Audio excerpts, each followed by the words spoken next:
So eto na nga mga kababayan, pag-usapan po natin itong mga maiinit na ganap sa politika po sa ating bansa.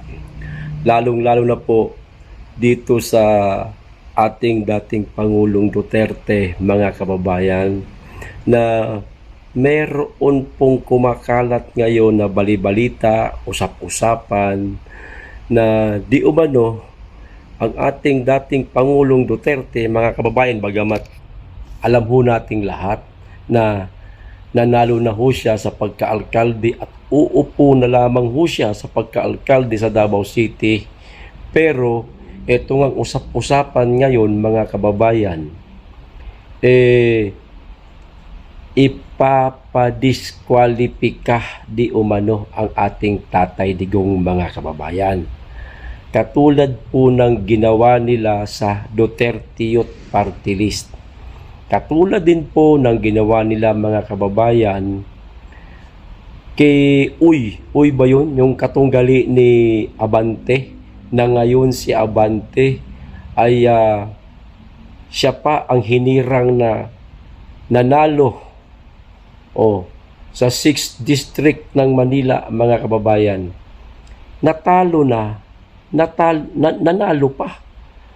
Ang dahilan lamang di umano, mga kababayan, dahil sa questionable citizenship nitong si Uy, ito ang katunggali ni Abante. Kapag ka nga naman hindi kanila, mga kababayan, ang isang politiko, kapag ka hindi ho nila kaalyado, ipinapadiskwalipika ho nila, mga kababayan. Gagawan ho nila ng kung ano-anong mga rason para lang wag mapwesto. Kaya para sa akin lang to, bagamat nakakalungkot, mga kababayan, at hindi ho natin gustong mangyari ito sa ating dating Pangulong Duterte, baka totoo po itong usap-usapan ngayon na maaaring madiskwalipika po ang ating dating Pangulong Duterte sa kanyang pagkaalkalde. At ang uupo bilang alkalde ng Davao City, mga kababayan, ay si Nograles, na pinakain ng alikabok ni Tatay Digong. Papayag kaya ang mga taga Davao City na hindi mauupo bilang alkalde ang dating Pangulong Duterte? Medyo magulo yan, mga kababayan. Hindi papayag ang mga taga Davao City niyan. Lalong-lalo na itong mga solid na mga supporter ng ating dating Pangulong Duterte na matagal nang naghihintay at umaasa na siya manunungkulan na bilang alkalde sa Davao. Tapos itong usap-usapan nga ngayon, mga kababayan, na naku, wag naman sana madidiskwalipika pa yata ang kanyang pagkapanalo. Sa bagay, mga kababayan, doon pa lang po sa interim release na ang ating dating Pangulong Duterte ay hindi makakauwi sa ating bansa dahil wala daw jurisdiction ang ICC na manghimasok sa Pilipinas. Pero nung kanilang kinuha o dinukot ang dating Pangulong Duterte, nagawa ho nila. At higit sa lahat, hindi di umano mangingialam ang gobyernong bangag, mga kababayan, sa usapin dito sa ICC. Kaya buti na lamang at mayroong isang bansa na handang kupkupin ang ating dating Pangulong Duterte. Doon siya mananatili habang dinidinig ang mga aligasyon laban sa kanya. Hindi ho ganun kadali, mga kababayan, na diringgin ang kaso ng ating Pangulong Duterte. Hindi pa rin po natin alam kung ano ang mga susunod na mangyayari. Bagamat magaling po ang mga abogado ng ating dating Pangulong Duterte, at diyan tayo humuhugot ng lakas, diyan tayo humuhugot ng pag-asa, para makauwi ang ating dating Pangulong Duterte sa Pilipinas. Pero mga kababayan, ang nakakalungkot po, aampunin lang na lang siya ng ibang bansa para makalabas siya ng detention center ng ICC, no? Kahit pa paano, masaya na rin ito para sa atin dahil makakasama niya na yung kanyang mga mahal sa buhay, mga anak, asawa, ayan, at mga apo, lahat ng mga nagmamahal sa kanya, maaari na siyang makasama anumang oras, anumang araw. Yun lang ang kagandahan doon, kahit na hindi siya nakauwi o hindi pa siya makakauwi sa ating bansa. Pero hindi ho kasi yan ang punto ngayon eh. Hindi ho yan ang kumakalat ngayon na usap-usapan, kundi itong usap-usapan nga na maaaring madiskwalipika po ang ating dating Pangulong Duterte. Magagaya po sa Duterte Youth Party List. Ano nangyari? Hanggang ngayon, floating pa sila o baka nga tuluyan na itong hindi makaupo itong Duterte Youth Party List na napakalaki ho ng boto. Pinagkatiwalaan po ng mga kababayan natin. O si Uy, nakatunggali ni Abante na napakalaki ho ng kalamangan ng panalo nitong si Uy kontra dito kay Abante. Pero Otragis, si Abante pa ang hinirang o mauupo. Nabaliwala rin po ang boto nitong si Uy.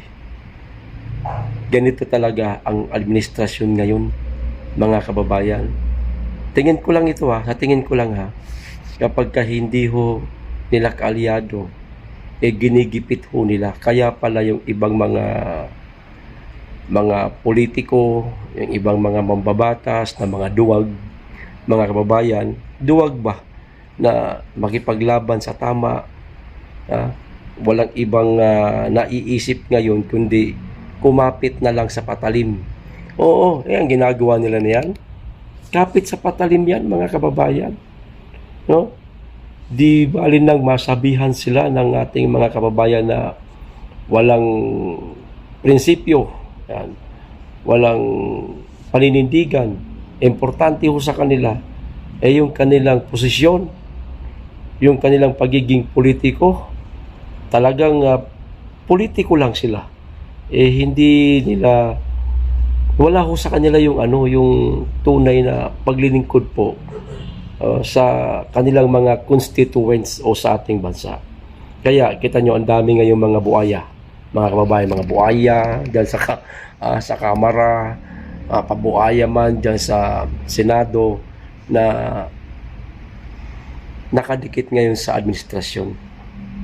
Yung bang umaasa sila sa kapangyarihan nitong administrasyon na ito, na kahit na alam niya nila, posibleng hindi nila alam yan, na mali na ang ginagawa, parang kinukonsinti pa ho nila. Okay lang, bahala kayo dyan, importante kami ang makikinabang. Parang ganun lang, mga kababayan. Kaya wag ipanalangin po natin na sana wag naman pong mangyari sa ating dating Pangulong Duterte na tuluyan ngang hindi mauupo bilang alkalde ng Davao City. Sana sa lalong madaling panahon magawa ng paraan ng mga abogado ng ating dating Pangulong Duterte na siya makauwi sa ating bansa, o kahit mag-oath naman lang muna, makapanumpa man lang muna, okay na tayo dyan.